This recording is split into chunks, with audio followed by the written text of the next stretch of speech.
Então, sem mais delongas, vou passar aqui a apresentação formal das nossas palestrantes, né?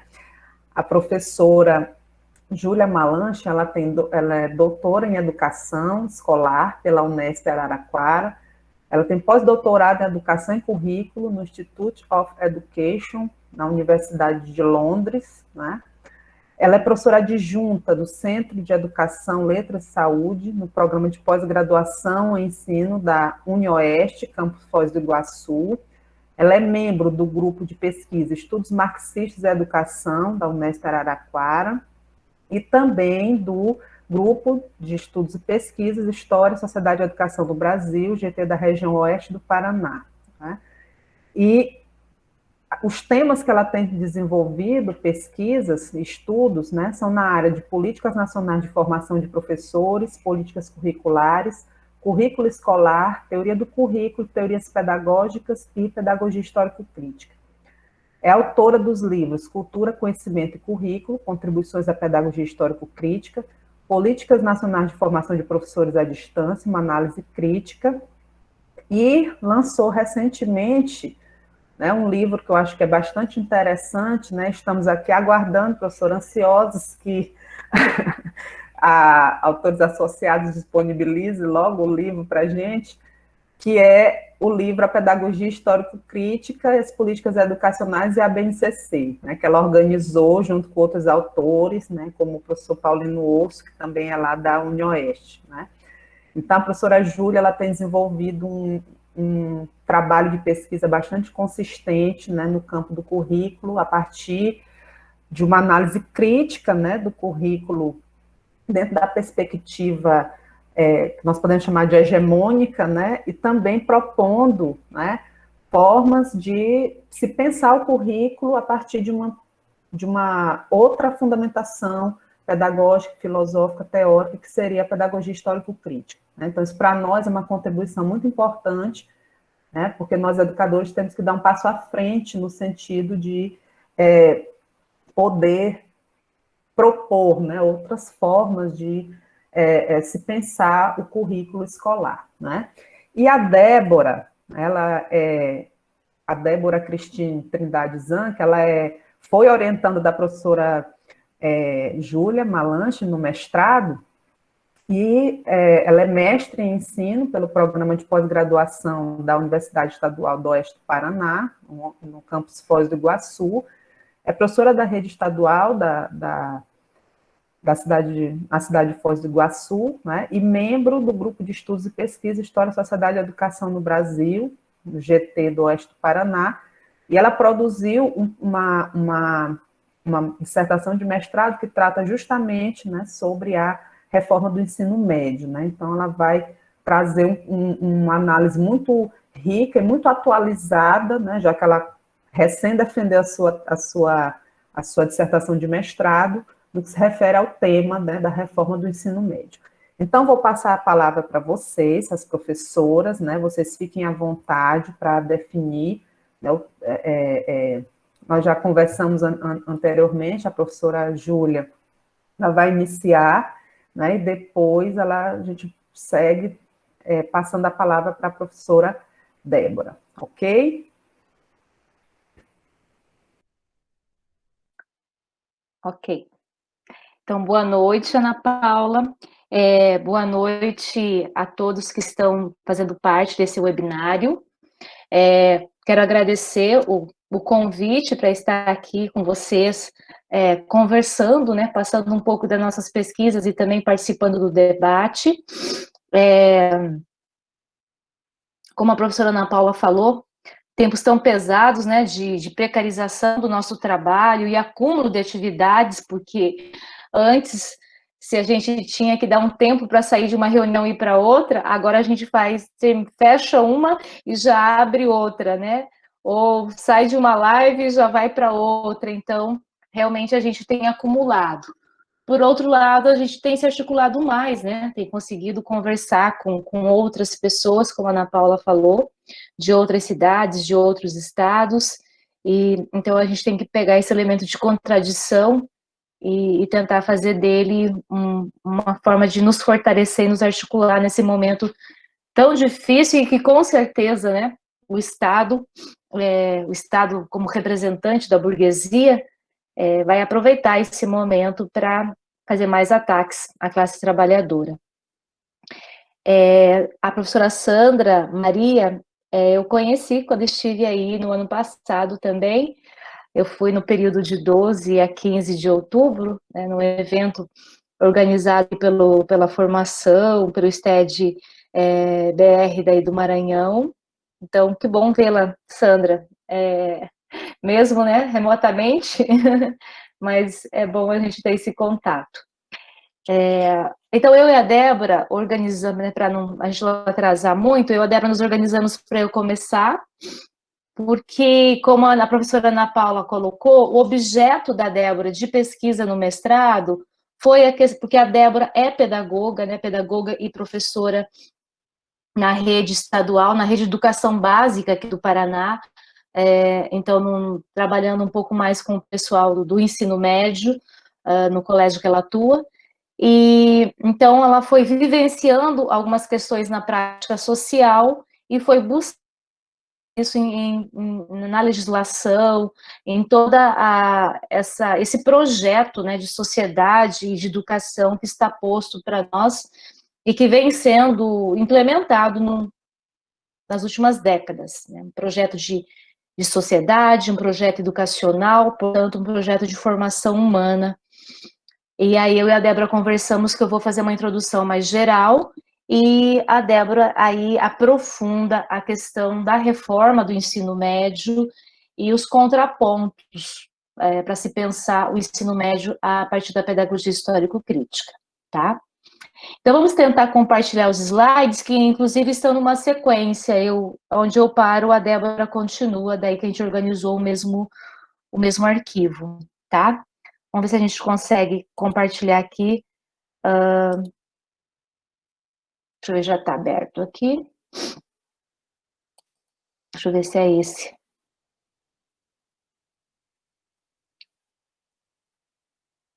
É esse sim. Tá? Vocês estão enxergando, né? Sim? Alguém pode Sim, abrir o Júlia, microfone? estamos enxergando. Tá ótimo. Beleza. Então, alguém não tá? Não, Bem, eu né? não.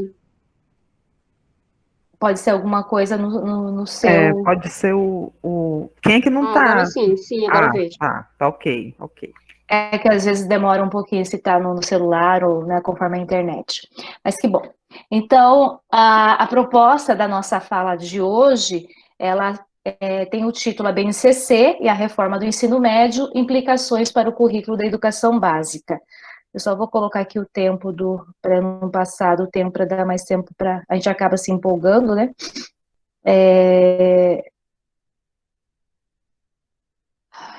Não. Cronômetro. Tá. Então, o que eu... desde 2015, quando foi lançada a primeira versão da BNCC, o que nós temos observado? Alguns encaminhamentos que se diferenciaram da primeira versão em 2015 para a versão que foi aprovada no final de 2017, num primeiro momento, para a educação infantil e para o ensino fundamental, e aí no final de 2018 para o ensino médio, tá? Então, nós também precisamos ter claro que não foi não foi aprovada a BNCC toda, né, para a educação básica, composta pela educação infantil, pelo ensino fundamental e pelo ensino médio, em 2017. Ficou estagnada, ficou ali sendo segurada, porque estavam nesse processo também encaminhando o projeto de lei que aprovou a reforma do ensino médio. E depois de aprovada a reforma do ensino médio, é que foi aprovado no final de 2018 a BNCC para o ensino médio também, tá? Por que é importante a gente entender as articulações e os interesses e ideologias que atravessam a elaboração e a implementação de uma BNCC? Porque ela vai, né, ela está atingindo, né, inicialmente, mas ainda precisa ser implementada de forma mais ampla, mas é o caminho que está sendo feito. Ela pensando só na educação básica, ela já atinge 50 milhões de estudantes.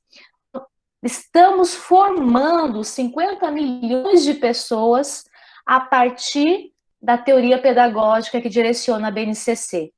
Tá? Nós estamos formando e direcionando o trabalho de, em média, 2 milhões de professores e influenciando aí, basicamente, os PPPs, os projetos políticos pedagógicos, de 186 mil escolas particulares e públicas.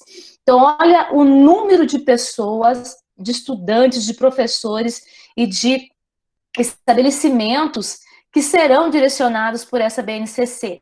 Isso que aqui eu não tenho ainda, né, o dado completo, colocado agora com que é a BNC Formação, que é uma resolução, né, no final de 2019, que direciona a reformulação dos PPPs, quer dizer, os projetos dos cursos de licenciatura, que são os projetos de formação de professores na universidade. Então, né, colocando mais esse número de estudantes do ensino superior e professores do ensino superior, esse número aumenta, né, bastante. Então, para a gente ter uma noção de quem vai estar sendo moldado, de quem, né, um número que está sendo direcionado pela intencionalidade da teoria que direciona, então, a Base Nacional Comum Curricular. Então, o que é essa Base Nacional Comum Curricular? Ela é uma referência nacional normativa, quer dizer, de certa forma, ela traz elementos que são obrigatórios ser previstos, ser inseridos dentro dos currículos dos municípios ou das redes estaduais de educação, tá? E também não só o público, mas o privado. É diferente do parâmetro curricular nacional, que foi aprovado entre 1997 e 1999, que acabou sendo um orientador, um parâmetro direcionador aí da elaboração dos currículos naquela época, né, no final da década de 90 do século passado. Então, a BNCC ela já veio com uma força de norma. Então, de algum modo, os municípios, né, e redes estaduais, redes municipais públicas de ensino e as redes particulares tem que fazer algumas adaptações nos seus currículos, né, nas suas propostas pedagógicas, tendo em vista o que está posto, então, nessa base nacional. De onde que vem isso? Para a gente também entender que não é um projeto que foi agora, aprovado em 2017 ou 2018. É um processo, né? Há muito tempo vem se discutindo a elaboração de um currículo nacional, que a BNCC é isso, é um currículo nacional. Tá? Então, de alguma forma, isso já estava sendo previsto na Constituição Federal de 1988, quando trazia lá a necessidade de uma educação igualitária, direitos iguais de aprendizagem, direitos iguais de acesso à escolarização. E isso tudo, de algum modo, recebe influência de organismos internacionais, como o Banco Mundial, o Fundo Monetário Internacional, a Unesco, BIRD, OCDE, OEA, OEI, quer dizer, são organismos internacionais que dentro deles, a gente olha assim e pensa, são os financeiros ou administrativos. Não, dentro desses organismos internacionais existem departamentos pedagógicos, existem departamentos que cooptam, né, intelectuais dos países que de alguma forma se submetem, né, e fazem convênios com esses organismos, e esses intelectuais, então, do campo educacional, seja do campo da sociologia, das políticas, da educação infantil, do currículo, enfim, do financiamento, da formação de professores, eles acabam contribuindo com a construção de diretrizes que os países que de alguma forma, precisam se articular esses organismos, porque depende de financiamento, porque depende de apoio, porque depende de alguns incentivos fiscais, acabam tendo que assumir alguns acordos, e entre esses acordos estão algumas reformas, né? Reformas de Estado, reformas de currículo, reforma de formação de professores, reformas das universidades, e tudo mais que a gente vem observando que vem acontecendo no nosso país nos últimos tempos. tá? Então, só para entender que é um processo a longo prazo, tá?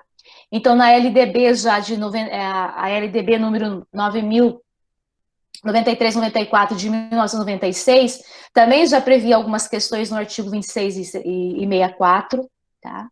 Então, os RCNEs e PCNs, que são os currículos aí para a educação infantil, para o ensino fundamental e para o ensino médio, que aconteceram as suas elaborações e aprovações entre 97 e 2000, já traziam essa tentativa, tá? E aí a gente teve um movimento nacional, falando mais, né, do Brasil, que começou com uma organização em 2010. Então, em 2010, a Secretaria de Educação Básica do MEC, que é a SEB, ela já começou a organizar eventos, organizando com secretários estaduais de educação, secretários municipais de educação, envolvendo os conselheiros estaduais e nacionais de educação, envolvendo também representantes da iniciativa privada. Então, em 2014, já tem uma organização assim mais definida do que se pretende enquanto base nacional comum curricular, e em 2015 é lançada uma primeira versão para consulta pública, entre agosto e setembro de 2015. Foi lançado, então, esse documento, que ainda não trazia a pedagogia das competências como direcionadora dessa proposta, trazia lá direitos e objetivos de aprendizagem, trazia algumas outras questões, mas não exatamente a pedagogia das competências, tá?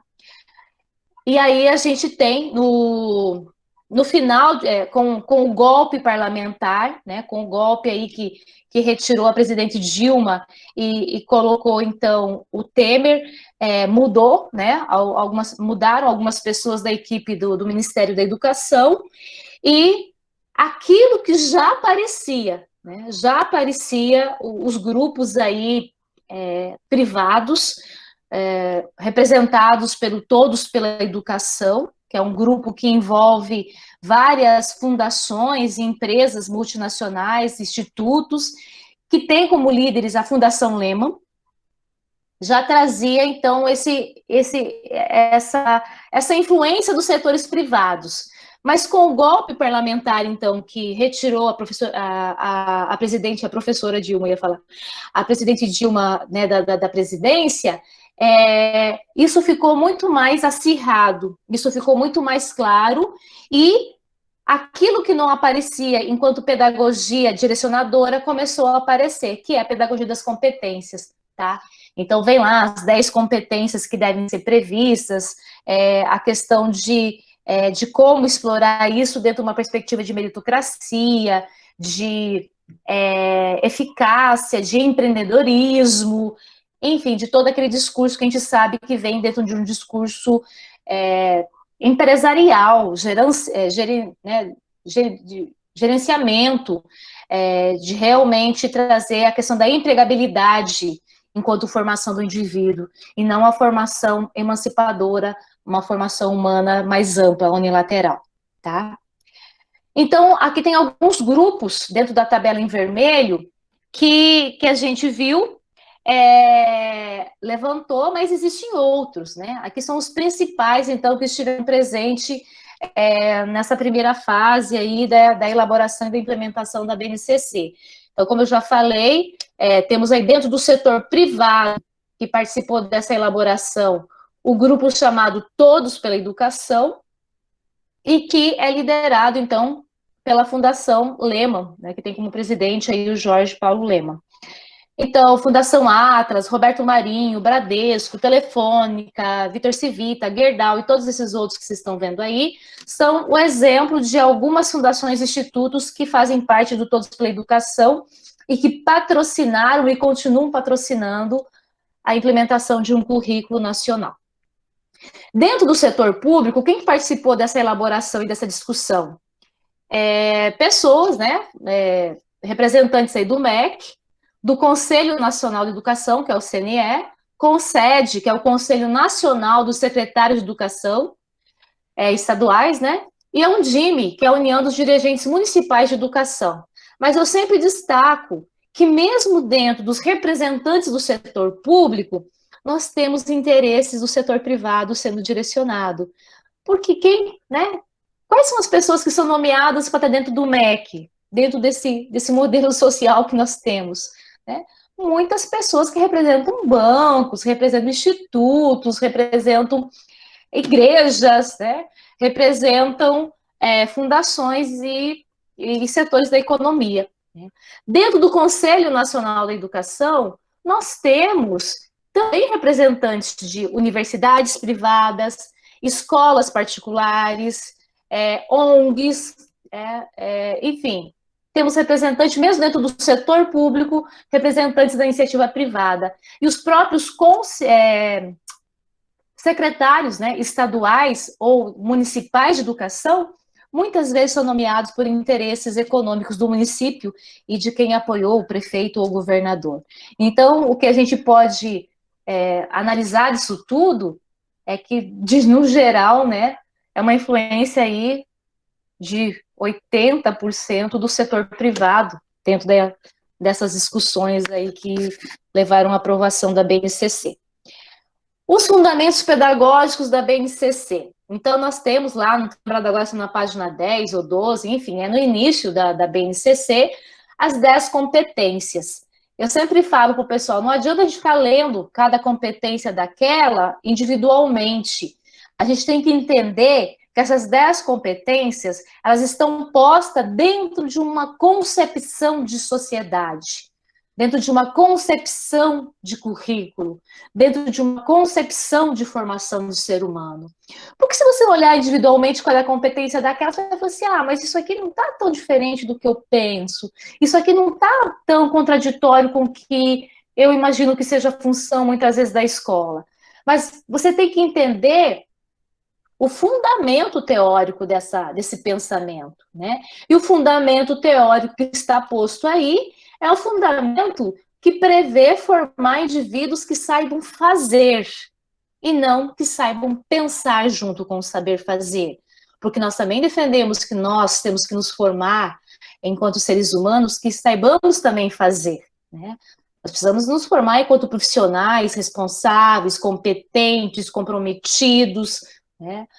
Criativos, eficientes, mas tudo isso a partir de uma concepção de sociedade, de ser humano, de formação humana, de educação, que é diferente dessa que direciona a pedagogia de competências, tá?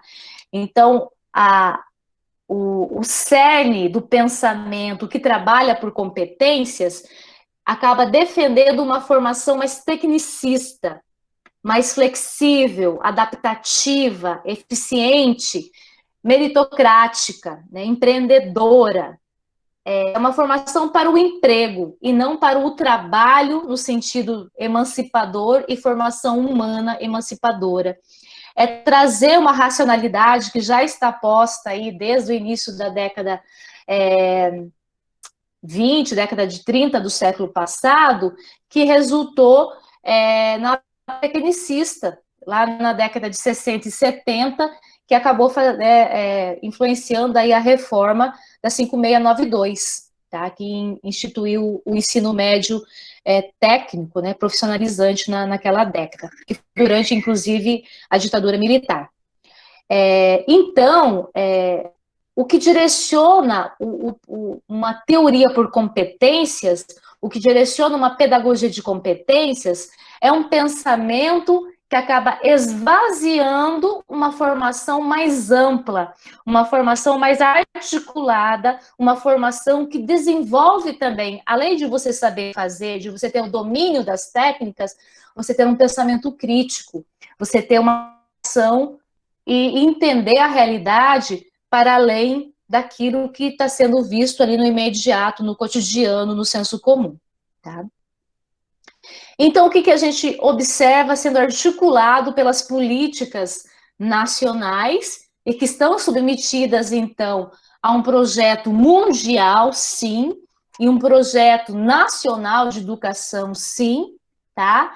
É uma articulação, então, da formação daquele número de pessoas que eu coloquei inicialmente, 50 milhões de estudantes, 2 milhões de professores, fora, então, o pessoal do ensino superior que será inserido com a reforma dos projetos de curso no ensino superior, e que já atende aí esse segundo bloco que eu coloquei, que é a formação de professores. Junto com isso, a avaliação de professores e alunos no ENAD, no Enem, na Provinha Brasil, tudo vai se articular a partir dessa BNCC, tá? Inclusive, se pensa futuramente, inclusive em fazer uma prova nacional de inclusão de professores na carreira do magistério, como se tem o Enem, né? Se faz uma prova nacional e conforme a nota que você tem, você entra nas universidades, né? Então, se já tem, né, projetos debatendo isso, não sei em que momento isso vem, né? Porque eles estão agora mais envolvidos na questão da privatização do SUS, da reforma administrativa, né, da implementação da BNCC na educação básica, mas futuramente já existe proposta de se pensar uma prova nacional para a inclusão de novos professores no magistério. Tá? Então, o que a gente observa aí? Um controle total do sistema. A gente forma os indivíduos da educação infantil ao ensino médio, forma também os licenciados, os futuros professores, tá? Com a BNC Formação, então, que também já chegou nas universidades e que as universidades devem adaptar os seus PPPs, e se fecha com avaliação em larga escala, atendendo alguns objetivos de organismos internacionais também, tá? E junto com esse controle total de formação dos indivíduos, né, esse controle do sistema, nós temos aí um nicho, né, um nicho de mercado que se abre para a iniciativa privada, em termos de elaboração de provas, de acordo com a BNCC, apostilas, de acordo com a BNCC, livros, de acordo com a BNCC, seminários, de acordo com a BNCC, consultoria, kits pedagógicos e tudo mais que vocês já devem ter começado a ver. Então, a nossa grande preocupação é esse controle total do sistema, porque está se fechando, né? Um projeto de sociedade, um projeto de formação humana. É claro que nós contamos com o processo de resistência, o processo de luta de classes, aquilo que a dialética nos coloca enquanto método materialista histórico dialética, que é a questão da contradição, né? O embate, a tensão, a não aceitação total pela classe trabalhadora, pelos professores, pelos alunos, desse tipo de formação, tá? Mas sabendo sempre que tem uma força muito grande aí desses organismos, tá? Então, o que a gente observa sendo fortemente colocado pela aprovação da BNCC e a implementação dela? Se confirmando e se aprofundando as pretensões privatistas dentro do sistema público, tá?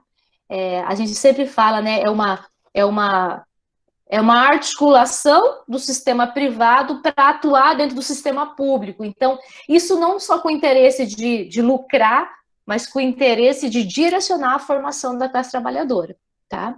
O controle sobre a prática dos professores, porque a gente já vai observando muitos municípios, muitos estados montando RCOs, que é você colocar lá no sistema o conteúdo que você trabalhou, de acordo com o número da competência, como você avaliou, então uma forma muito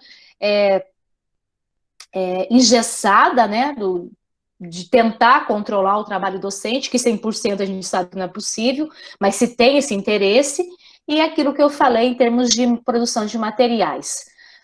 Então, que projeto de sociedade, de educação e de ser humano está previsto pelo que a gente levanta aí na BNCC? Então, em nenhum momento dentro da BNCC, dos seus pressupostos teóricos, se traz uma intenção de transformação social, de mudança radical de sociedade. Se mantém o que existe, que é o status quo que a gente fala. Uma sociedade dividida em classes, meritocrática, alienante e desumanizante. Uma escola, então, como espaço de formação por competências, né, por saber fazer. E isso traz, então, de volta o tecnicismo, a gente chama de neotecnicismo também, um pragmatismo, né, numa forma de trabalhar com os indivíduos. E acaba resultando no quê? Numa formação de estudantes, de ser humano, eficiente, mais ou menos, né, eficiente para esse sistema aí, competitivo, criativo, dinâmico, adaptável, alienado, obediente, despolitizado? É o mais provável. E tudo isso, então, não é isolado, né? Isso está atrelado a um projeto de nação despolitizado que há muito tempo vem se tentando implementar no Brasil. E, de algum modo, tem avanços e tem retrocessos, como o projeto Escola Sem Partido, educação domiciliar, educação à distância, ensino remoto pós-pandemia, residência pedagógica, militarização nas escolas, reforma da Previdência que já aconteceu, reforma trabalhista, reforma do ensino médio, e agora a própria questão das intenções de privatização do SUS e reforma administrativa. É um projeto de nação, é um projeto maior e que tudo isso acaba se articulando. Por isso, nós, enquanto classe trabalhadora, precisamos estar alinhados. Fechando a minha fala, a professora Ana Paula já colocou, mas nós temos aí, né, me falaram que estava saindo hoje da gráfica o material, né, esse livro.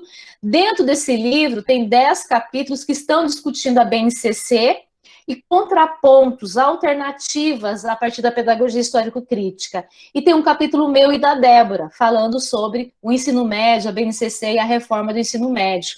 Então, um pouco do que eu falei, do que a Débora vai falar, está nesse capítulo dentro dessa obra, tá? A gente está sempre comunicando aí pelas redes sociais, e aí que a gente tiver em mãos e que a editora também já estiver disponível, vocês já serão comunicados. E os outros dois textos que também eu usei para fundamentar a minha fala, um artigo que eu publiquei com a professora Silvia Alves dos Santos, que saiu em julho desse ano, na revista STED-BR Online, que está tratando sobre a questão do currículo, né, previsto aí pela BNCC e os contrapontos da pedagogia histórico-crítica, e a dissertação da Débora, né, que é basicamente o cerne aí do que ela vai falar, né, que é a questão do novo ensino médio e a análise a partir dos pressupostos da pedagogia histórico-crítica. Então, eu agradeço o convite mais uma vez, espero que eu tenha deixado um pouco mais claro essa parte inicial, e eu passo agora a palavra para a Débora, tá? Só preciso que a Débora vai me avisando para eu ir passando. De qualquer forma, eu vou ter que fechar aqui para conseguir entrar para fechar meu microfone. Vocês estão aí? Sim. Sim, estamos ouvindo. É que eu estava tentando fechar aqui, não conseguia fechar.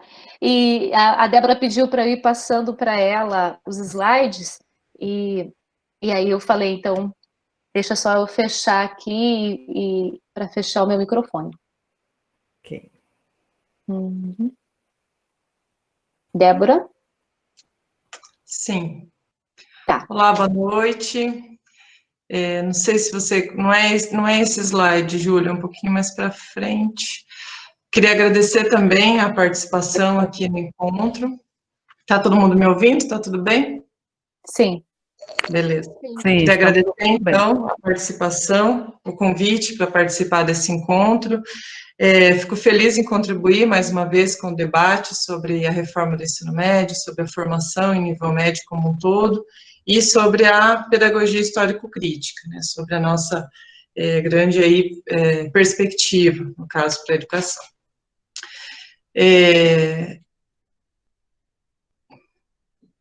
Eu vou falar um pouquinho mais especificamente sobre a reforma do ensino médio. Tentei resumir ao máximo ali algumas questões, colocando algumas questões como principais. Um pouquinho sobre as mudanças, as principais mudanças, e também... Acho que não é esse, né?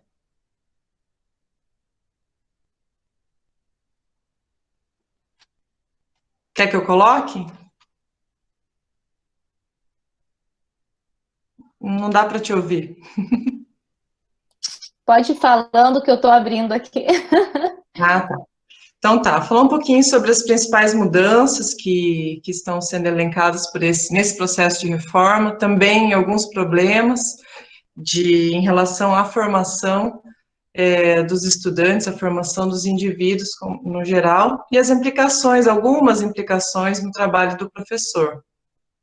Tentei dividir um pouquinho, falar um pouquinho sobre essa reforma, especificamente, e uma outra parte falando, resumidamente também, sobre a necessidade de uma formação contra-hegemônica nessa formação em nível médio, né, enquanto luta de classe nossa, enquanto professores e também dos estudantes, comunidade como um geral. Busquei colocar algumas questões da lei e algumas considerações para a gente poder discutir na sequência, tá?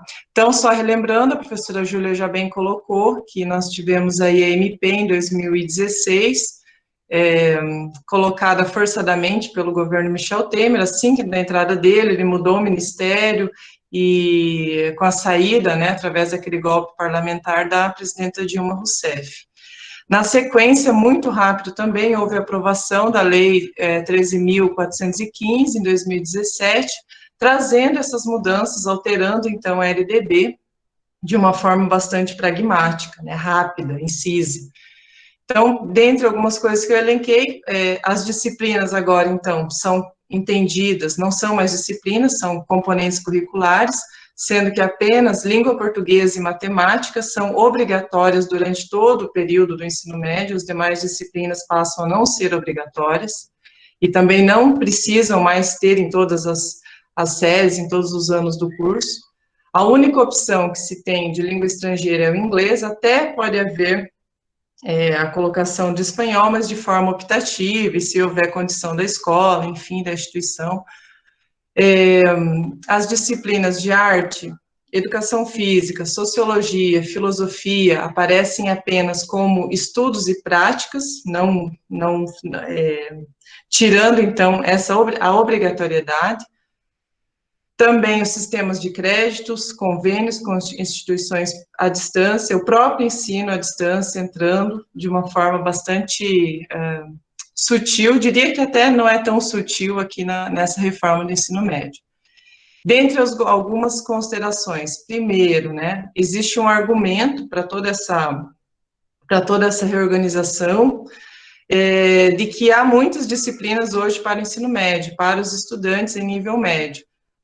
Nós temos aí entre aproximadamente 12 disciplinas hoje, né, que abarcam aí a grade curricular do ensino médio em todos os anos, é igual em todas as séries.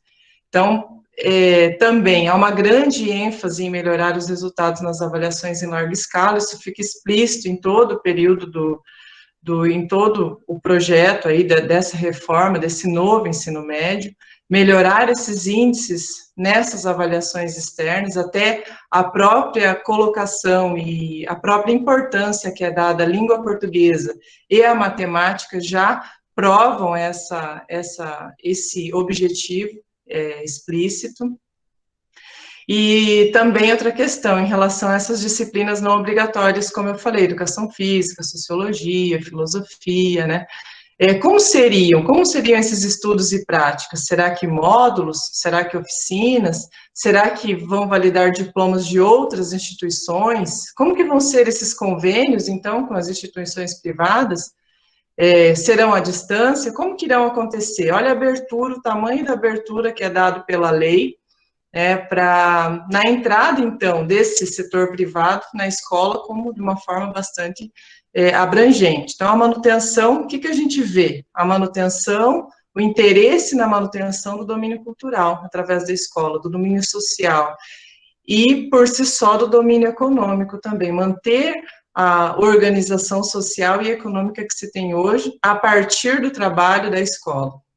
Aí a gente tem restrição de conhecimento, pensando nessas avaliações em larga escala, quais conteúdos serão escolhidos para trabalhar em sala de aula? Se a gente pensa em uma avaliação, foca o nosso olhar todo para a avaliação. Então, foca os conteúdos, foca a organização das metodologias para trabalhar e para tentar resultados mais favoráveis, então, a esse mercado ou a essa política que está sendo colocada. Também proporcionando, então, o esvaziamento do currículo e do próprio conhecimento científico, necessidade humana, necessidade de uma formação mais adequada a esses estudantes. E vem mascarando, dessa forma vai mascarando os problemas que se tem na escola pública. Quando fala lá, quando eu falei no início, argumenta-se que tem muitas disciplinas, isso é um problema, a gente tem que mexer no currículo. A professora Júlia bem colocou antes, não tem nada a ver com isso, é um histórico todo diferente, não tem nada a ver com o problema, com o número de disciplinas que hoje nós temos na escola. Quer se mascarar os reais problemas que nós temos, a formação de professores, a própria condição de trabalho, o número exagerado de estudantes na sala de aula e assim por diante, com outras questões, tentando, então, justificar essa reforma do ensino. Pode passar, prof. Pensar, então, nesse que foi colocado, então, o currículo flexível, via os itinerários formativos, também colocado anteriormente, já é uma resposta à própria Constituição Federal, já fala de um currículo flexível, também o Plano Nacional de Educação já fala em currículo flexível, então quis, né, se impulsionar esse currículo nesse momento. Aí traz esses itinerários formativos, que seriam 4 itinerários, mais essa formação técnica e profissional. Então, seriam linguagens e as suas tecnologias, matemática e as suas tecnologias, ciências da natureza e suas tecnologias, ciências humanas e sociais aplicadas e a formação técnica e profissional. Lembrando que, na primeira versão da BNCC, não havia essa palavra tecnologia. Ela vem surgir depois e ela dá ênfase, então, a lembrança, né, e a perspectiva da pedagogia das competências, colocando aí um olhar muito mais agressivo do mercado em relação a isso, né, impulsionando, então, o mercado em relação a essa reformulação e os resultados que possa se ter a partir da formação desses estudantes. E aí, nisso tudo, nessas escolhas de itinerários, se falou muito, e a propaganda que se tem é do protagonismo estudantil, via essas escolhas, e que o aluno vai conseguir liderar, ele vai conseguir escolher, e assim ele vai conseguir ser melhor, ter uma melhor escolarização ao longo desse processo. Só que é duvidoso, isso é muito duvidoso em vários aspectos, né? Primeiro, está dito na lei que a disponibilidade desses itinerários será organizada pelos sistemas de ensino. Então, que escolha ele vai ter? A proposta e a mídia diz que a escolha é como se eu tivesse umas 10 escolhas à minha frente. Não vai ser assim, não vai funcionar dessa forma. Outra questão é a PEC, essa que congela os investimentos públicos por 20 anos. Toda reforma, qualquer que for, ela precisa de investimentos. Então, aqui é outra questão muito duvidosa. Cadê o investimento para fazer qualquer tipo de reforma? Não se tem aqui. Então, aí não combina, é muito contraditória a forma com que está sendo colocada essa propaganda. Outra questão também preocupante, muito agravante, é a responsabilização do aluno pelos seus resultados. Então, ele vai escolher um itinerário, de repente não vai bem, ou notas baixas, ou depois saindo dali não consegue o emprego desejado, ou emprego almejado, ou o que a sociedade esperava. Ah, mas espera aí, você que escolheu esse caminho, então agora você vai arcar com as consequências. Então, é muito duvidoso, né? Tem consequências aí para estudantes que são graves. Pode passar. Também outra questão que fala é da formação integral do aluno voltado para a construção do seu projeto de vida, e pensando nos aspectos físicos, cognitivos, socioemocionais, e também fala do aumento da carga horária de 800 até 1.400 horas aí com o tempo, né, gradativo.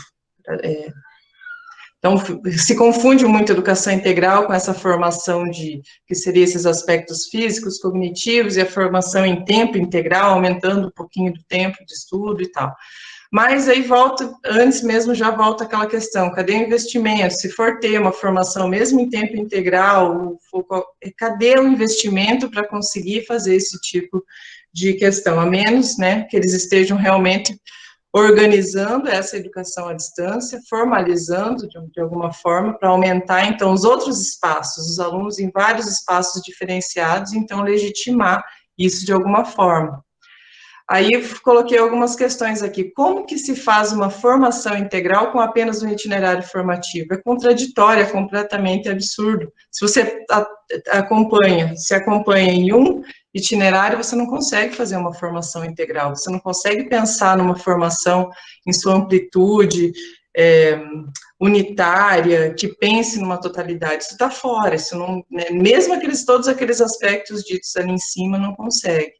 Ela deve estar, para a gente pensar numa formação integral, resumidamente, falando aqui, ela deve estar primeiramente fora desse imediatismo que vem sendo colocado, tecnicista, desse imediatismo econômico, para atender o setor produtivo, o setor do mercado de trabalho. Também, para questionar, né, uma possível curricularização do tempo do trabalho, a experiência profissional, os estágios, de repente estágios remunerados, ou os estágios da prática colocado como jornada integral, de repente eles sejam também todos jogados ali e sejam configurados como tempo, como escola em tempo integral, que também o que também não é o correto, não é o que se pensa sobre educação integral. Também para pensar, a carga horária da BNCC, ela deve ter, está escrito em lei, até 1.800 horas, sendo que o restante ficará para a formação para o trabalho. Então, retira-se a centralidade do conhecimento científico, deixa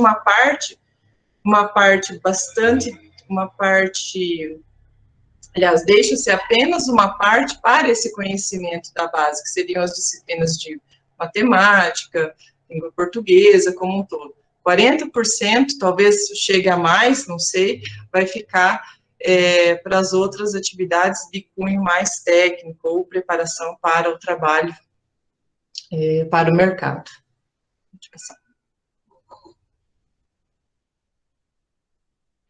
E aí, uma questão também bastante discutida, que tem nos deixado muito incomodados, é a questão do aceite de profissionais de notório saber.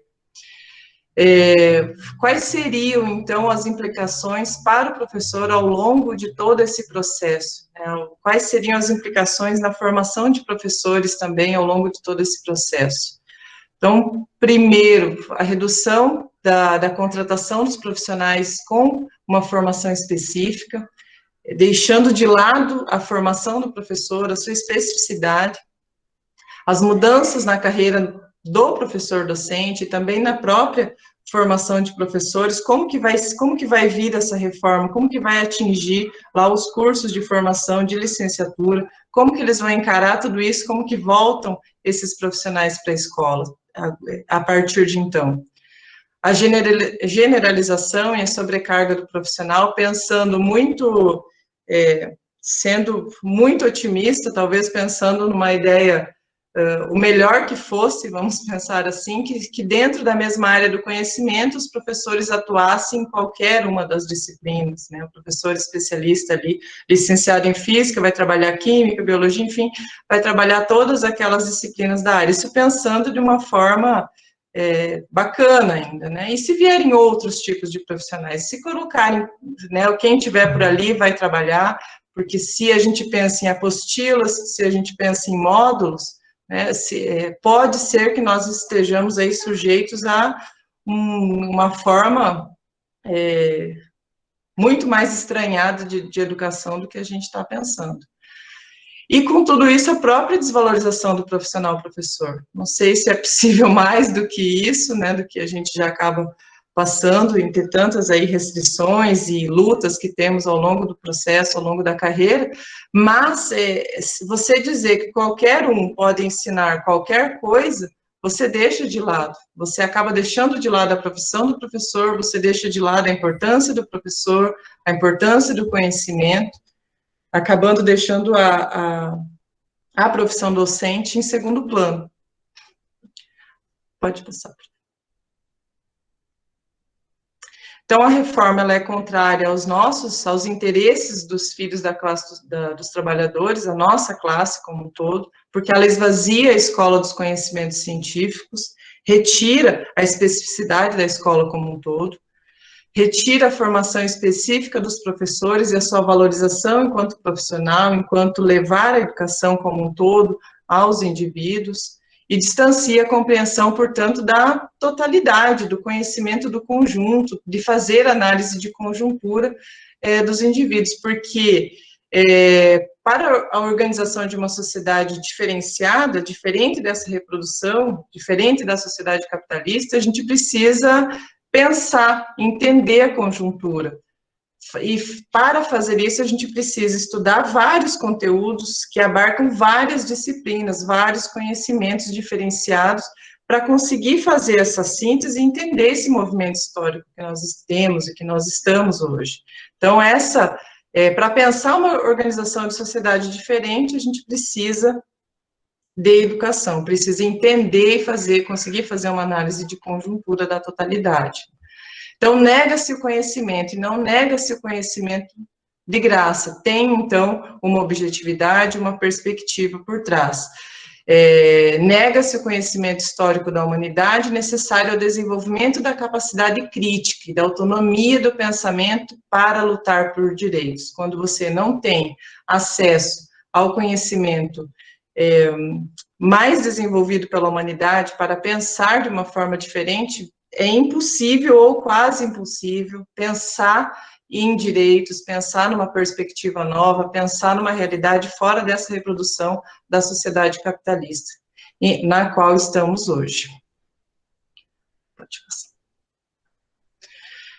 Então, preciso pensar no ensino médio como uma necessidade de uma formação contra-hegemônica para o ensino médio, pensar numa perspectiva diferenciada de formação dos indivíduos e, portanto, pensar numa formação e numa organização social diferente dessa que nós temos hoje, diferente dessa sociedade capitalista que afoga, que deixa as pessoas cada vez mais sem pensamento crítico ou pensamento até mais humanitário, né? Tem nos distanciado, portanto, da própria humanização, porque para o capital, a educação e a formação humana, elas têm um valor estritamente econômico, elas não têm, atendem, então, às necessidades apenas do setor produtivo. Então, ao longo das reformas, até na minha dissertação, busquei fazer esse debate, ao longo das reformas educacionais de ensino médio, a gente percebe a prioridade que é dada ao capital, as necessidades do setor produtivo ao longo de todas elas. Então, em determinado momento, quando se teve a ascensão da indústria e tal, precisou se colocar lá uma educação diferenciada para o capital, né, que atendesse aquela demanda, trazer gente mais pronta para trabalhar com a maquinaria, mais pronta para trabalhar com aquela demanda do setor produtivo. Então, as reformas vão passando, foi interessante fazer esse olhar histórico, porque conforme a gente percebe as reformas, a gente vai verificando que o interesse do capital e o interesse do mercado é muito maior do que o interesse em formar a humanidade, do que formar os indivíduos. Então, acaba deixando de lado o trabalho como formação ontológica, como própria do ser humano, inegável, então, a sua essência humana enquanto processo de transformação da natureza. Quando pensa só em formar para o trabalho, para o emprego, para o mercado de trabalho, esquece-se, deixa de lado o trabalho como formação ontológica, como a formação do próprio ser. Porque quando o indivíduo atua por meio desse movimento do trabalho na natureza, de transformar a natureza, ele vai modificando, ele não modifica só a natureza, ele vai modificando a si mesmo. Ele modifica a natureza, a si mesmo e a sociedade como um todo. Esse é o trabalho humano, esse é a essência humana. Então, é pelo trabalho que o homem forma e constrói a sua identidade. Por isso, não se resume às atividades laborativas, mas à produção de todas as dimensões da vida humana. Então, não podemos colocar o trabalho e a formação da escola apenas direcionado para as atividades laborativas. Limita-se o homem, limita-se e esquece da sua essência humana. É preciso ver além disso, é preciso ver o trabalho como a própria construção do homem como um todo. Deixa eu passar. Quando distancia-se o homem do trabalho, o aprisiona apenas a reproduzir a realidade. Então, ele fica como se ele estivesse congelado, sem se apropriar, sem entender como que a realidade funciona, sem contemplar a totalidade da construção humana ao longo da história. É negado o próprio sentido da vida. E para a pedagogia histórico-crítica, o trabalho também é princípio educativo. É a partir dele que se entende, que se molda, que se organiza, que se fundamenta a educação.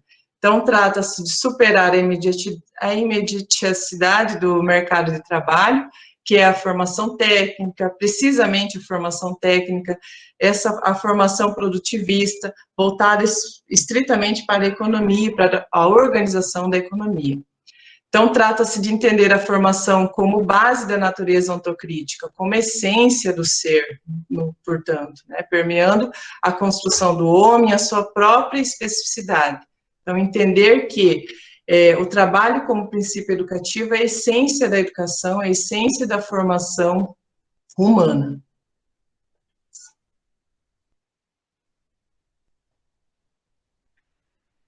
E aí,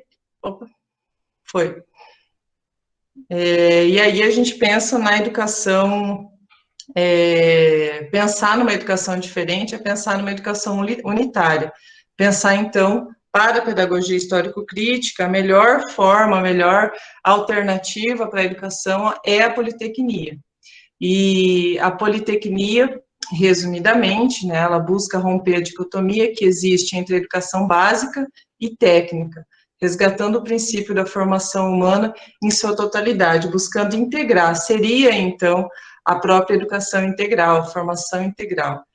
É a defesa de uma educação unitária, partindo do trabalho com o princípio educativo, em todas as etapas da educação básica, desde a educação infantil até os anos finais aí do ensino médio. No ensino médio, especificamente, seria fundamental a combinação, já seria a síntese, então, do conhecimento e também da prática social, seria a unidade entre os aspectos manuais e os aspectos intelectuais, e tentar distorcer, então, as distorções que existem entre o pensar e o fazer, seria propriamente, então, a formação integral do homem. Fala-se aqui das oficinas, onde os alunos teriam condições, através das oficinas, aí com trabalhos em madeira, metal, eles teriam acesso à compreensão e tentariam, então, fazer essa síntese, entender o fazer e da onde vem aquele conhecimento, quais os conhecimentos necessários para conseguir realizar determinadas atividades, quais são as disciplinas que eu preciso conhecer, quais os desenvolvimentos que eu preciso ter para realizar determinadas atividades, determinado trabalho, e assim tentar entender de uma forma mais conjunta, e não apenas explicar como se faz aquele processo de uma forma extremamente utilitarista. A educação pensada pela Politecnia está longe de pensar dessa forma. E quando você associa teoria e prática, não é para melhorar a produtividade, é claro que pode ser que, inclusive, aconteça, né, mas não é o sentido, não é esse o sentido que se tem, o sentido é político, é dominar o conteúdo do trabalho, é entender quais são as implicações, o que eu preciso saber para fazer aquele determinado trabalho, aquela determinada atividade. Então, supõe o conhecimento dos fundamentos científicos de diferentes atividades, a necessidade da compreensão da totalidade, da essência humana. Então, volta-se a bater nessa tecla. Compreender a totalidade, participar ou ter acesso aí a um trabalho como princípio educativo, é entender e ter acesso aos fundamentos científicos nas diferentes, né, ao conhecimento científico na forma mais rica, elaborada, que se tem pela sociedade. Pode passar. Acho que é o último. Eu coloquei alguns desafios, acho que depois os demais até podem nos ajudar a colocar mais, coloquei alguns, tá? Superar a ideologia da classe dominante, um desafio nosso enquanto professor, ao impor a pedagogia que impõe essa pedagogia das competências, Mudanças na organização escolar, tanto formação de professores, condições de trabalho, concepção curricular que possa realmente apropriar os sujeitos dos conhecimentos historicamente acumulados pela humanidade, não apenas de uma parcela de conhecimentos destinados a objetivos específicos de mercado. E a superação da sociedade capitalista com base na formação integral, unitária dos jovens. Essa é a nossa luta de classe, né? Pensar que a escola é compreendida como a base no desenvolvimento histórico da sociedade. E, portanto, ela é compreendida, torna-se possível a sua articulação com a superação da sociedade vigente em direção a uma sociedade sem classes, a uma sociedade socialista. Penso que, na contradição, ainda nós temos o trabalho de buscar essa superação da sociedade através do nosso trabalho com o conhecimento científico, através da nossa fundamentação teórica, em uma perspectiva diferenciada e não levando apenas à reprodução dessa sociedade capitalista. Penso que, embora nós estamos quase mergulhados nessa BNCC, precisamos ainda, em contradição, trabalhar contra ela, trabalhar dentro com as armas que temos. E a arma que nós temos é a educação, é o conhecimento, é o nosso trabalho como professor. Acho que é isso. Obrigada.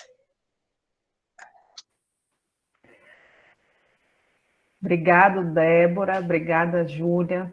A exposição foi belíssima, né, de ambas, né, as nossas convidadas, né, trouxe bastante elementos para a gente debater, né. Bom, eu estou olhando aqui rapidamente, Tiago, não sei se você anotou alguma pergunta, né, específica agora para a gente iniciar o nosso bloco de perguntas. Se não tiver nenhuma pergunta, eu gostaria de fazer uma pergunta, já que eu estou aqui falando, eu não vou digitar, eu vou direcionar a fala, né, essa pergunta através da fala mesmo. Essa pergunta eu vou direcionar a Júlia, né, mais especificamente, eu gostaria que ela comentasse, né, porque ela fala que esse processo de reformulação curricular já é algo que é de longo prazo, né? Desde 96, com a LDB, e posteriormente nós tivemos os PCNs, as diretrizes curriculares nacionais, né? E essas diretrizes, esses documentos, essa orientação curricular anterior, também tinha uma concepção muito próxima, né, da atual BNCC, né? Nesse decurso de tempo, né, de 96, década de 90 para cá, né, que nós temos uma outra base, né, nacional comum aprovada, que novidades ou que elementos a mais, né, ou que diferenças você percebe em relação a essa base atual e em relação ao currículo, né, os parâmetros que nós tínhamos lá na década de 90, né? E aí, eu queria também ouvir as duas, a Débora até tocou nessa questão, né, e eu acho, assim, bem interessante a gente fazer essa discussão, como que as escolas, os professores, né, eles podem se contrapor a essa perspectiva contida na base, né, na reforma do ensino médio, dado o seu caráter de normatividade, né, como a Júlia apontou na sua fala, né, em que momentos e de que forma a gente pode fazer, pela contradição, né, a crítica e tentar trazer esses elementos, né, de uma formação emancipadora, uma formação humana, que se aproximam mais da nossa perspectiva, já que essa nossa perspectiva ela é contra-hegemônica, né, e ela vai contra o currículo oficial, né.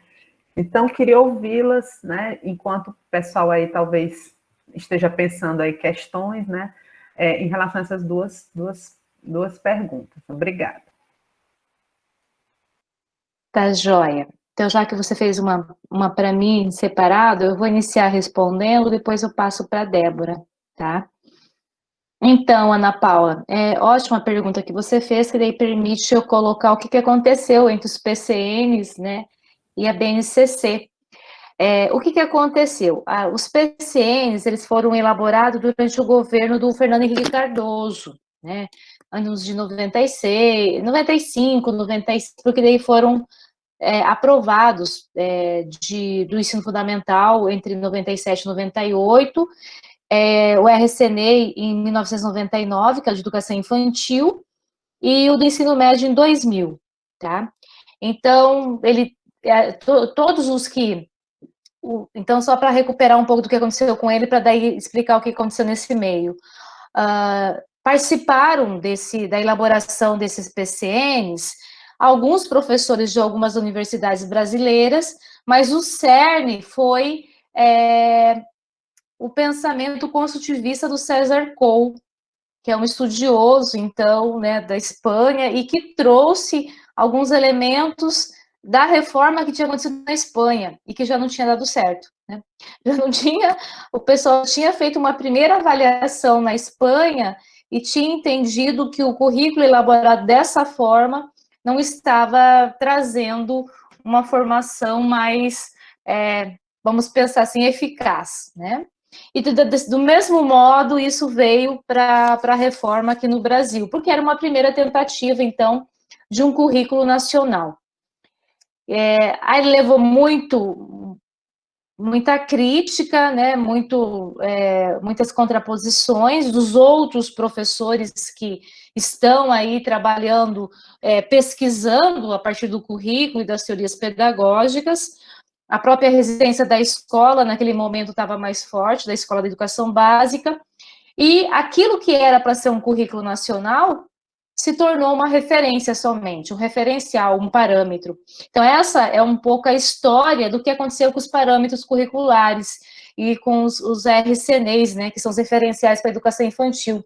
Eles vieram com a intenção de ser normativos também, mas a pressão e a resistência no momento da universidade e da educação básica, sindicatos, associações, fez com que o MEC recuasse e tornasse eles apenas parâmetros, então, para a elaboração de novos currículos.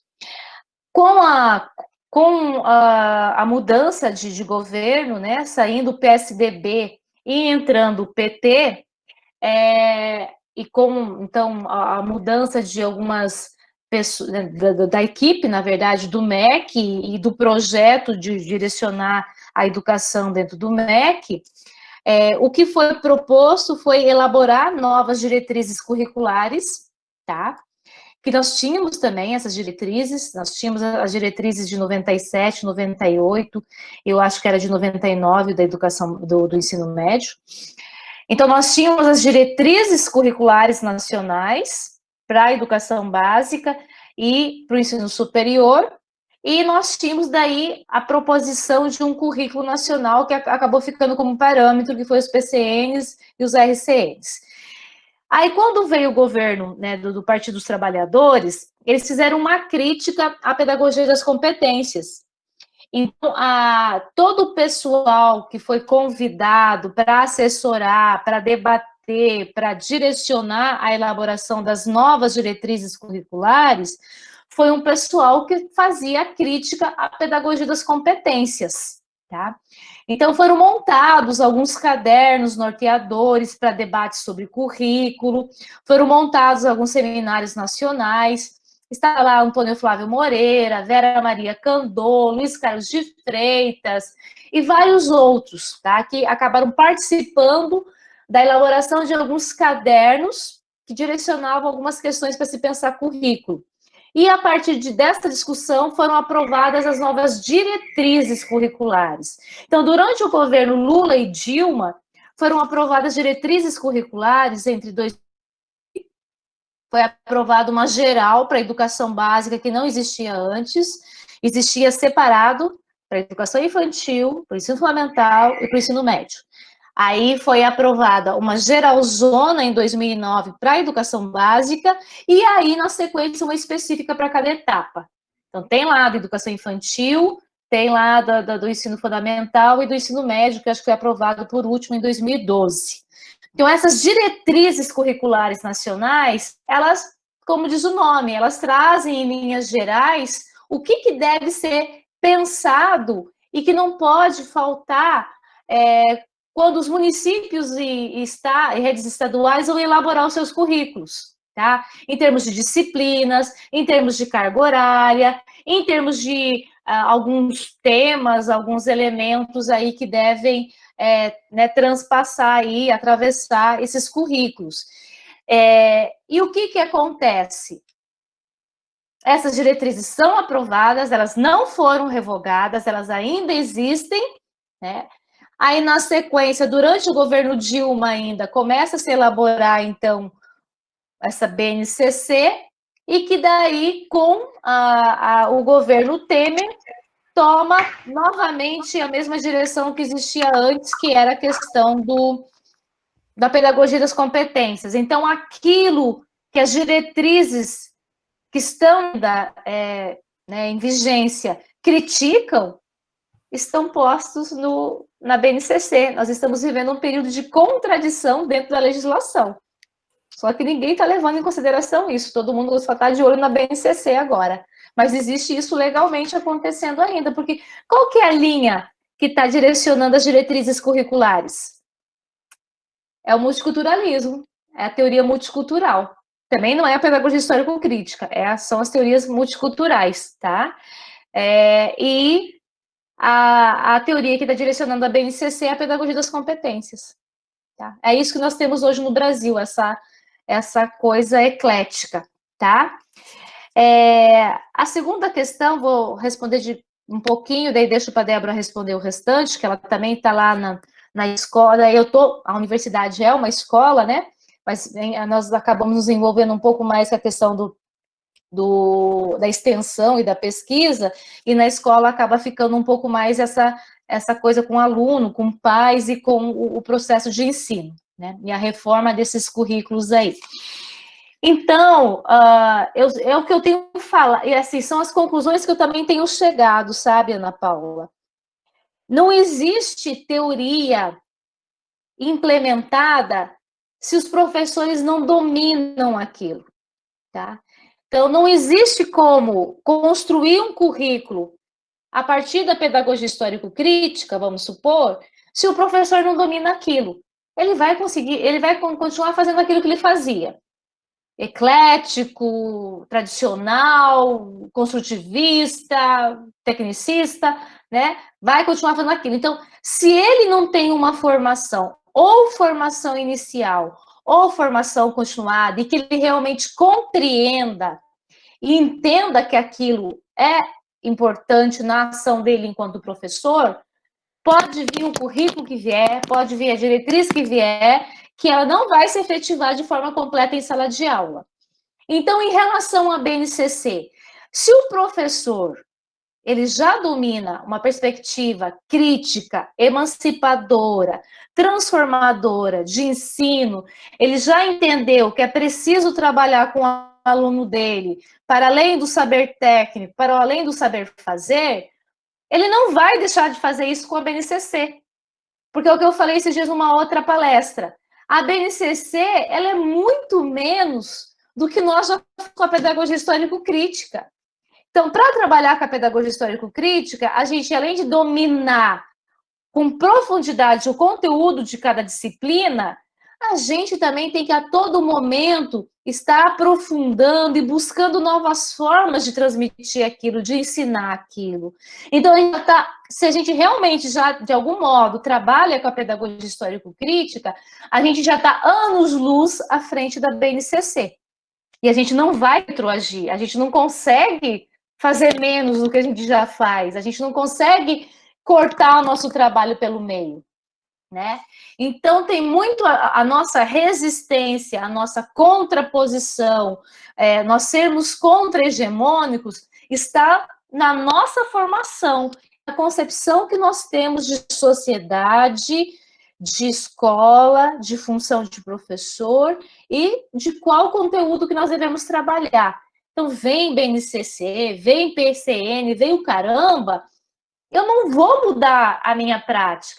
Eu tenho que enfiar lá que é competência. Eu até coloco, mas no meu processo de ensino, eu continuo aprofundando os conteúdos, eu continuo articulando os conteúdos. Então, aquilo que já é minha essência, não se muda com uma BNCC. O problema é aquele professor, aquelas redes, ou estaduais ou municipais, que não tem uma linha definida. E aí é mais fácil de sucumbir. Mas eu acredito muito no processo de contradição. Nós aqui, conversando com seus alunos, Ana Paula, nós temos outros projetos de extensão, nós temos aí a Débora, que fez o mestrado e que está lá na escola como pedagoga, nós temos diferentes milhares e milhões de pessoas que têm buscado estudar um pouco mais, ou a pedagogia histórico-crítica, ou o materialismo, e, de algum modo, vão se contrapor em sala de aula e vão fazer um trabalho diferenciado da BNCC em sala de aula. É nisso que eu acho que está a nossa contra-hegemonia, tá? Desculpa, Débora, agora é você. Não, só para complementar o que você disse sobre como contrapor, eu estava pensando aqui, é uma coisa que está, umas palavras que estão bem na moda. É fake news mesmo, é colocá-la no papel o que eles pedem para nos colocar e dar a nossa aula de uma forma decente, pelo menos mais organizada. Porque, veja, há conteúdos que simplesmente sumiram do currículo. Tem, eu não sei quantos séculos ali na disciplina de história simplesmente está sendo ignorado. Como que o professor vai fazer isso? Na disciplina de ciências, eu vi o desespero dos professores, porque o Paraná é um estado à frente, né, do seu tempo, o nosso secretário, ele já organizou, nós já temos aí o nosso, como é que é o nome? CREP, o nosso CREP aí, dando CREP na cabeça de todo mundo, já organizado os conteúdos em cima da BNCC, e foi colocado a toque de caixa para os professores organizarem, e eu presenciei o desespero deles, conteúdos de ciências, por exemplo, que deveriam ser trabalhados no 6º ano, estão lá no 9º, ou simplesmente não estão. Aí os professores têm feito, leva livro, traz livro, pega da outra sala, porque não tem como trabalhar um conteúdo sem ter trabalhado um conteúdo anterior. É premissa, faz parte daquilo. Então, eu vejo eles tentando fazer isso. Claro que muitos acabam sucumbindo, ficam cansados, né? Porque exige aí um esforço danado para fazer. Mas eu acredito que esse vai ser o nosso trabalho aí durante bastante tempo. A partir da nossa concepção, então, de mundo, nosso entendimento de educação, é bater de frente. Bater de frente, muitas vezes, vai ser colocar no papel uma coisa e dar o nosso trabalho, fazer o nosso trabalho em sala de aula de uma forma mais que nós entendemos como mais qualitativo. Penso que isso, né? Acho que é isso.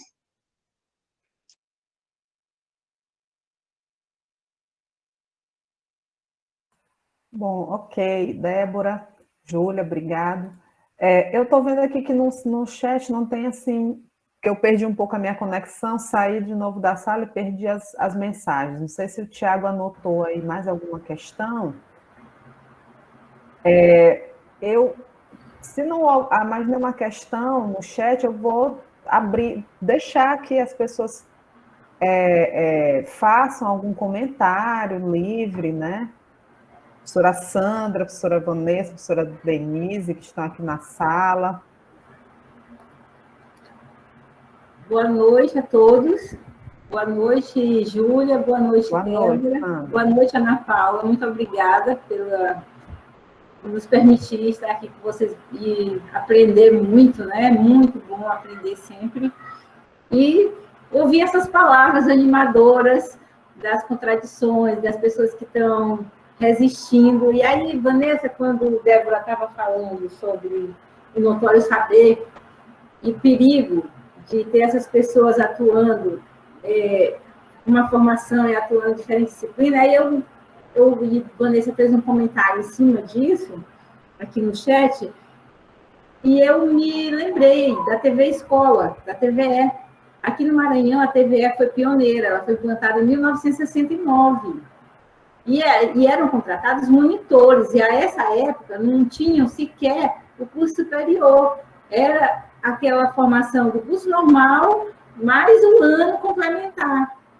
Então, esse normalista, com aquela formação de mais um ano, que era o especialista, ele trabalhava a formação dos jovens a partir da 5ª série, que a gente ainda tinha aquela organização de 5ª a 8ª série. Era ginásio, primário, ginásio e 2º grau, 1º e 2º grau. E aí, como o Maranhão, ele não tinha escolas, ele não conseguia ofertar, ele não conseguia atender.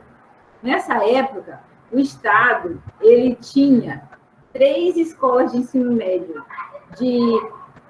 pública. Então, secundário, na verdade, porque dos 67 municípios da época, só tinha atendimento para 17 de ensino secundário. Não tinha nos outros.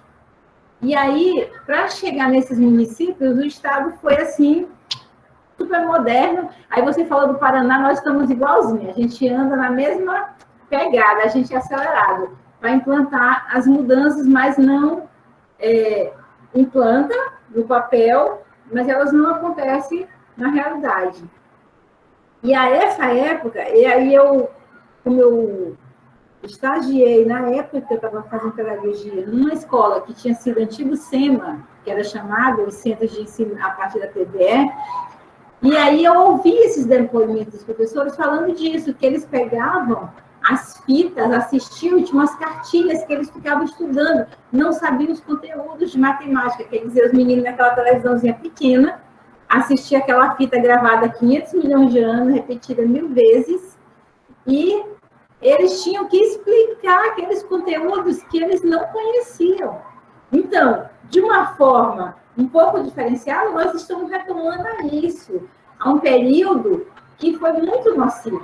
Nós temos uma geração inteira com essa formação precarizada. Aí nós voltamos agora a precarizar mais ainda a formação. Então, como a Júlia teve essa fala tão otimista, que ela acredita no poder da contradição, eu também acredito, Júlia. Eu estou lá na sala de aula, nessa mesma ideia, nessa mesma pegada, quando a gente está trabalhando os conteúdos, que aí eles dizem, eu digo, gente, não é dar o mínimo, não, é dar o máximo que a gente puder. Porque se nós dermos o máximo, existe a possibilidade de ficar um conteúdo maior. Agora você vai pelo mínimo, fica nada.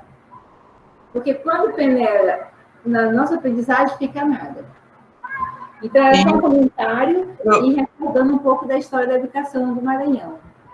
Professora Sandra, eu agora, você falando do comentário da Vanessa, também pensei essa precarização de trabalho, as nossas condições materiais também de vida, né, elas ficam em cima, os professores, nós todos precisamos comer, precisamos sobreviver, precisamos nos manter, né, e se abre essa precarização e você está ali naquele desespero, naquela necessidade, né, abre-se essa brecha para isso tudo, porque a nossa condição material, ela tá ali, ela é diária, ela é algo que está a mais. A sobrevivência é mais forte, né? Eu posso até usar... Para fazer a revolução, a gente precisa estar vivo, né? Sim. A gente primeiro precisa estar vivo. Eu gosto de fazer uma piada. Eu estava fazendo, eu fui orientanda dele no mestrado. E eu fazendo uma disciplina com ele, e surgiu um comentário sobre a questão de um professor. Na verdade, eu preciso trabalhar, né? Porque eu preciso comer, tenho 3 filhos para criar. Aí ele riu assim e disse, vamos ensinar a gente a comer, a gente cria uma necessidade e a gente precisa se alimentar. Então é isso, a gente precisa estar vivo para reproduzir até essa energia, que é a energia que vai fazer diferença, né? Que aí as pessoas gostam de zombar da gente que defende e trabalha a partir do materialismo histórico dialético, de que, olha só, marxista de carro, marxista comendo isso, fazendo aquilo. Eles não entendem que a revolução é exatamente todas as pessoas terem direito a essas condições de vida digna. Essa é a diferença. A gente não tem que andar esfarrapado, fedorento, de cabelo sujo. De jeito nenhum, a gente tem que ter dignidade humana para se manter, para fazer um projeto coletivo de sociedade. Ter acesso à riqueza, né? Ter acesso à riqueza. A riqueza ser tudo distribuída. Não dá para você sair com aquela camisetinha furada que ninguém vai te seguir. Se você andar bonita assim, igual a Júlia, igual a Luciana Paula, aí os alunos vão dizer, olha, tá vendo? Ali a gente vai... Não é ruim, não. Porque essa ideia do SUS, do desmazelado, do come criancinha, é que assusta todo mundo, né? Aí vem esse processo. Eu só tenho que agradecer e lembrar, né, que a nossa história da educação, ela é cheia dessa contradição e vamos torcer para que a gente consiga reverter esse processo brevemente, pelo menos minimizar esse ataque profundo que nós estamos sofrendo. Obrigada, Ana. Ok, Sandra, obrigado pela sua participação. Tem uma pergunta aqui no chat do Wesley. Ele primeiro agradece, né, as posições das professoras, e aí eu acredito que a pergunta dele vai ao encontro dessa questão, né, da precarização mesmo, né, do esvaziamento da formação que traz essa reforma, tanto do ensino médio como a própria BNCC, mas eu acredito que bem mais efetivo no caso da reforma do ensino médio, porque promove essa fragmentação, essa flexibilização que a Débora colocou na sua fala, e que é muito prejudicial quando a gente pensa que o ensino médio é uma das etapas da educação básica, né? Então, até que ponto você pode flexibilizar uma formação, uma educação básica, né? Então, ele coloca assim, ó, que o meu ponto em questão é referente ao que deveria ser uma reforma do ensino médio, acabou como uma desconstrução, pelo que eu percebi, gerando, então, todas as implicações aos professores, o que gera muita insatisfação, obviamente. Então, você acha que seria possível reverter este quadro na educação, frisando, por exemplo, os componentes curriculares obrigatórios, né? Ele direciona essa pergunta para a Débora, né? Então, Débora, passo aqui a palavra para você. E se alguém tiver mais alguma questão, né, coloquem no chat. Se não tiverem, a gente vai seguindo para o encerramento da nossa live, ok? Ai, vou precisar de ajuda aí, Júlia. Mas, assim, gera, né, insatisfação, indignação, né, eu acho que é o que mais também gera essa reforma que vem sendo colocada para o ensino médio, até porque ela não parece, ela não está direcionada, na verdade, para uma formação mais totalitária ou priorizando a formação do homem como um todo, dos sujeitos, do cidadão. Ela prioriza uma formação voltada especificamente ao atendimento de mercado, e isso nos deixa insatisfeitos, como ele colocou ali, né? Aí ele coloca aqui, obviamente, então você acha que seria possível reverter todo esse quadro na educação?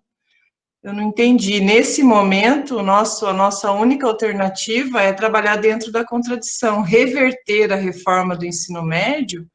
Nesse momento, como que faz uma reversão? A gente não tem conseguido ganhar nada na justiça, a gente não tem conseguido voz perante os pais, perante a sociedade, perante a comunidade. Eu acredito, pelo que eu estudei dentro da pedagogia histórico-crítica, que para reverter as coisas, inicialmente, a gente precisa começar com o conteúdo, com a aquisição de conhecimento, e a gente vai fazer isso na escola. Para isso, a gente precisa de um professor bem formado, a gente precisa de um professor com uma concepção técnica, inclusive, de trabalho, de uma concepção teórica de trabalho forte, que consiga objetivar e levar os conhecimentos historicamente elaborados para os alunos, de forma, não de forma duvidosa, não aquele professor que vem e aceita as coisas e simplesmente, né, passa por cima. A gente precisa trabalhar e ter, né, trabalhar nessa contradição, trabalhar com uma perspectiva diferenciada. Talvez assim a gente consiga reverter, mas não hoje, não amanhã, não depois. Veja, a gente sofreu uma avalanche aí a partir daquele golpe parlamentar, ela já vinha sendo construída, nós não temos esse engano, não pensamos que foi de repente, mas olha o tanto de coisa que foi construída, como que a gente consegue reverter do dia para a noite? Eu Ainda, a única arma que eu vejo, pelo menos para mim, dentro do meu trabalho, é o trabalho com os conteúdos, é o trabalho com o desenvolvimento da criticidade, é o trabalho com a formação da juventude que eu trabalho, né, que eu tenho, que eu estou trabalhando. Então, ele coloca, frisando, por exemplo, os componentes curriculares obrigatórios. Aí eu não consegui entender, mas eu acredito que ele fala sobre isso, né? O próprio trabalho dentro dos componentes, dentro dos conteúdos, para conseguir organizar reverter, então, acho que ele quis dizer isso, não sei se respondi também, não sei se ele quer abrir o microfone, ou se a Júlia quer falar um pouquinho também sobre isso. Acho que basicamente isso. Só queria dar uma complementação, né? Eu acho que isso é uma preocupação que toca bastante os alunos desse curso, Débora e Júlia, porque esse curso é um curso de formação, uma licenciatura interdisciplinar em Ciências Humanas, que ele forma em 4 anos para que o professor ele possa trabalhar com as 4 disciplinas da área de Ciências Humanas, né? História, Geografia, Filosofia e Sociologia. E eu penso que esse momento deve estar sendo extremamente angustiante para esses nossos alunos, porque o curso deles ele tem uma ênfase em sociologia, que é o último ano do curso, voltado para a docência no ensino médio, né? Então, como que esse enxugamento do currículo que é proposto pela reforma, né? Em que só temos dois componentes obrigatórios, os demais vão estar diluídos em temas, né, dentro das diferentes, do que era as disciplinas, né? E aí, eu acredito que para uma formação em ciências humanas, para uma formação em sociologia, né, e essa reforma ela foi totalmente deletéria, né, do ponto de vista mesmo de garantir a inserção desses jovens licenciandos, né, desses alunos dentro da própria escola, né, como professores futuramente, e como que isso prejudica mesmo a formação, o interesse, né, dos licenciandos na docência, né, que já era, nós já tínhamos esse problema, né, de uma desvalorização social da profissão, né, e agora, com todo esse esvaziamento do currículo, nós vamos ter uma problemática bem maior para essa geração que está saindo, principalmente para os que ainda estão em processo de formação nesses cursos dentro da área de ciências humanas, que não são disciplinas que vão ser priorizadas, digamos assim, dentro da base, né, a partir da reforma curricular. Em Ana, ficou a cargo dos estados essa organização desses componentes ainda. Então, na verdade, a gente está esperando aí as novas surpresas. Pode ser que eles organizem essas disciplinas, organizem esses componentes curriculares de uma forma mais ampla, vamos colocar assim, né? Vou pensar de uma forma mais positiva, otimista. Pode ser que aconteça isso. Como pode ser, como ficou muito aberto, pode ser que eles organizem realmente uma grande parcela, uma grande parte à distância, ou por módulos, né, que vai realmente delimitar o trabalho desses professores, mas assim como vai precarizar toda e qualquer licenciatura, eu acho que não é só a deles, né, todas as licenciaturas agora estão correndo risco aí, estão na berlinda, a gente não sabe que disciplina que você vai trabalhar, como a professora Vanessa, não sei se ela é professora ou aluna, ou está formando, ela colocou antes ali, que o professor sai de uma sala trabalhando uma disciplina, vai para outra, como que fica a nossa cabeça, né, com essa sobrecarga, como que vai ser? E já tem professores já pensando nisso muito e muito, nós temos muitos professores que são contratos temporários. Esses professores são os primeiros que entram na berlinda. Ainda os demais vão colocar português, vai dar aula de matemática, como, né, vai ter o que trabalhar ali, vão ter que encaixar, no caso. Agora, e os demais? Como que vai ser? Né, são tempos obscuros que nos esperam aí pela frente, que é impossível, por enquanto, prever a quantia de coisa que nos espera enquanto professores, enquanto futuros professores também. Obrigado, Débora. Eu não sei se a Júlia quer fazer alguma colocação em relação a essa questão que foi colocada pelo Wesley, né, que suscitou esse debate que a Débora está colocando, que eu acho que é super pertinente, né? Inclusive, eu acho que os alunos das licenciaturas eles têm que estar numa linha de frente, né, de combate e resistência a essa base, essa reforma. E também em relação à questão da própria BNC Formação, né, que já é uma orientação para a reformulação do currículo das licenciaturas, né, Júlia? Sim, na verdade, não exatamente na direção que o Wesley falou ali em relação ao ensino médio, que eu acho que a Débora já respondeu isso, mas nessa linha que você falou, isso que, né, a Débora e outros professores do ensino médio estão vivenciando na sua prática social, a partir da reforma do ensino médio da BNCC, nós vamos começar a enfrentar em relação aos nossos PPPs, né? Então, e vai ser na mesma linha, assim, aqueles cursos que, de algum modo, tem alguns professores que estejam mais pautados no método materialista histórico-dialético, na pedagogia histórico-crítica, eles ainda vão fazer resistência, né?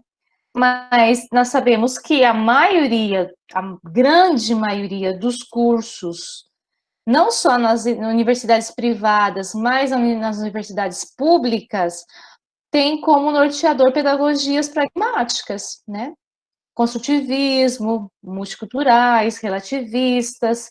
Então, nós temos aqueles que vão se contrapor e temos aqueles que vão acabar colocando que é por aí mesmo, e vão, né, ser submissos e vão assumir.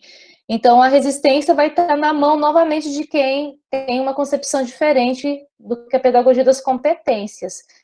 E talvez o ensino médio até tem já um pouco mais, né, desse movimento estudantil, mas talvez na universidade a gente possa tentar chamar aqueles que acham, né, que podem chamar o movimento estudantil também dos DCEs, né, porque é a formação das licenciaturas que vai estar sendo retirada a uma formação mais ampla, né? Então, vai acabar focando muito nas metodologias, nas práticas de ensino, e se retirar os fundamentos da educação, né? Então, se diminui carga horária de filosofia, de sociologia, de psicologia, de história da educação, metodologia científica, trabalho e educação. Estou falando, pensando na grade curricular do curso que eu trabalho.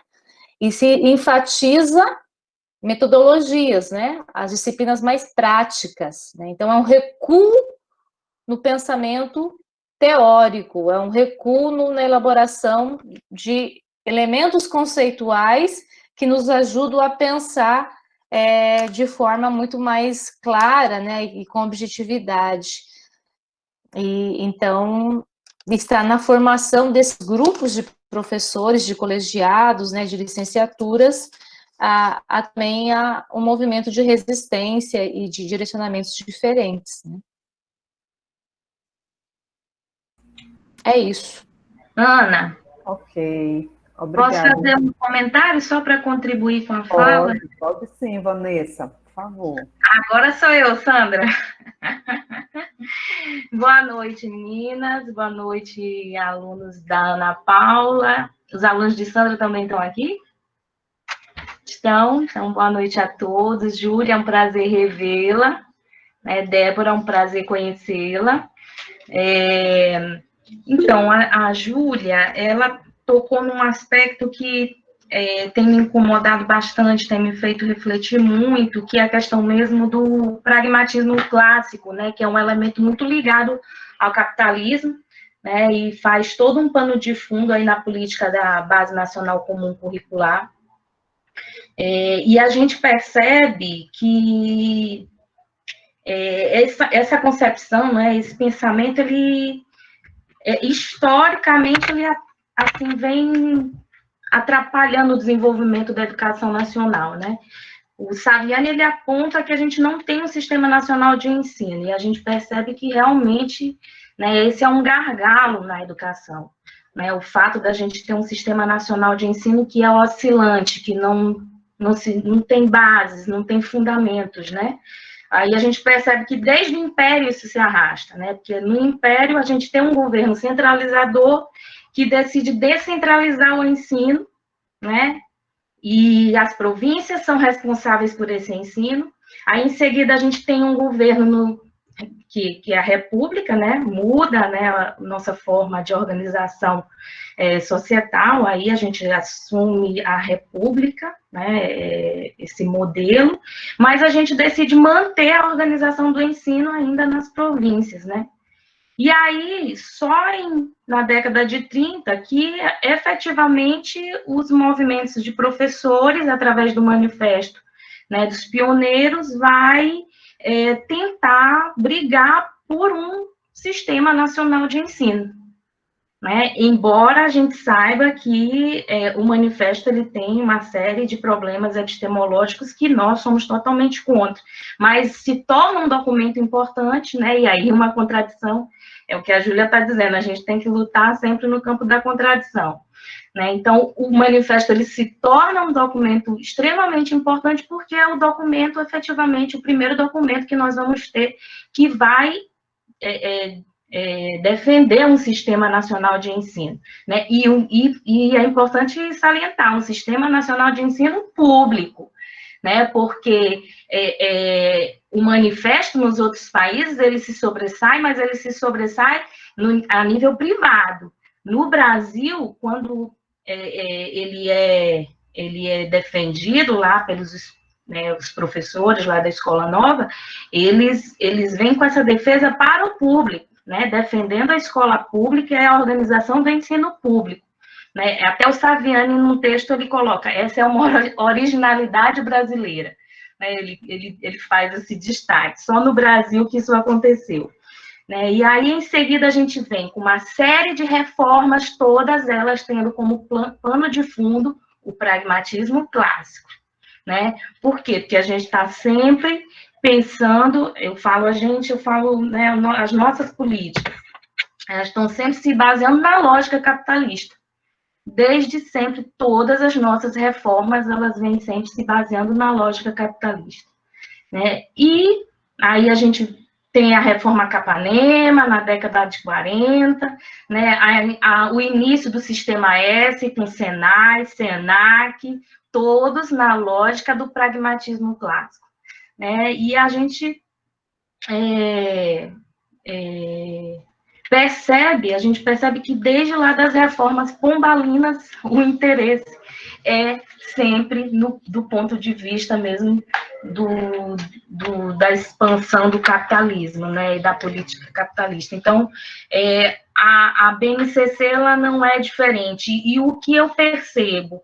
Eu percebo que há um distanciamento por conta mesmo da crítica, né, à política da BNCC, há um distanciamento da academia para essa discussão dentro das secretarias municipais, né, há um distanciamento da academia em relação à questão da reformulação dos currículos que está acontecendo no país inteiro. Né? Por exemplo, aqui em São Luís, nós tivemos muita dificuldade de encontrar professores dispostos a fazer a leitura dos documentos que foram construídos coletivamente pelos professores da educação básica. E isso que Júlia coloca, essa falta de concepção definida, fica muito expressa nos documentos. Júlia, acho que teve a oportunidade de ler o nosso documento daqui de São Luís.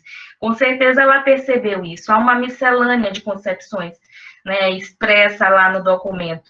Ora, o documento quer ser mais crítico, ora, o documento acaba, né, infelizmente, abordando outros aspectos, outras teorias, outras concepções da educação. Né? E eu penso que esse distanciamento ele só favorece, né, a implementação dessa política.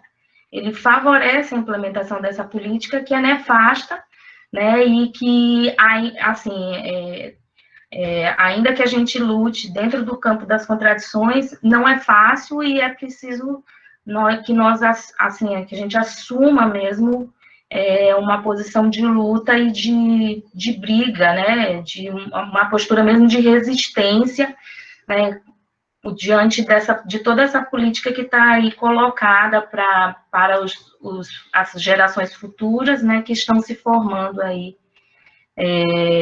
na contemporaneidade, né. Então, é muito importante que cada um de vocês tenham essa consciência de que a sociedade ela está dividida por classes, né, e que nós precisamos nos reconhecer trabalhadores, nós somos classe trabalhadora, né, e essa consciência é que vai fazer com que a gente consiga, de fato, superar esse modelo de sociedade que é excludente, né, que infelizmente, opressor, né, esse modelo de sociedade que está destruindo gerações, né, porque um ensino médio baseado em língua portuguesa e matemática, qual é a geração que a gente vai ter, né, daqui a alguns anos. Então, é importante que a gente reflita e tenha essa postura mesmo de resistência. É isso, Ana. Desculpa se eu falei muito. Não, obrigada, Vanessa, pelas tuas colocações. Pessoal, dado o adiantado da hora, e não tendo mais nenhuma pergunta aqui no chat, eu vou passar a palavra para as nossas convidadas, professora Júlia, professora Débora, para fazer os comentários finais em cima da questão de Vanessa, e também, né, para já ir apresentando suas considerações, para a gente já ir encaminhando para o final do nosso encontro aqui, ok?